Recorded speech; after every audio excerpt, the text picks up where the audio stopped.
Mr. Mugabe chaired a cabinet at State House in Harare on Tuesday. Some sources in Harare said Mr. Mugabe invited Gen Chiwenga to the office for discussions, but that the invitation was ignored and that the president later decided to sack the general after the armored troop carriers arrived in Harare late in the afternoon. A military intervention in Zimbabwean politics would be fraught with difficulties. The African Union and the regional 15-nation Southern African Development Community are both on record that they do not recognize any authority which comes to power via a coup d'état, and while Gen Chiwenga backs Mr. Mnangagwa, who leads a faction in ZANU-PF called Lacoste, some senior officers are close to the G40, the faction of more junior members of the ruling party which is loyal Mrs. Mugabe. Soldiers will get paid on Thursday, said a relative of a soldier in the Zimbabwe National Army. They say they have heard nothing, and nothing has been reported in ZBC Zimbabwe Broadcasting Corporation or the Herald, the main state-controlled daily newspaper, about Chiwenga.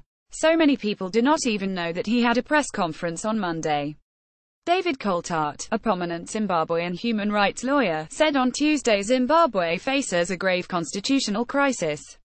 For all the ambiguity in General Chiwenga's statement, it challenges President Mugabe, either to turn his back on his wife and other members of the G40 faction, or face the wrath of the military. Police raided a small non-governmental organization, Magamba, late Tuesday.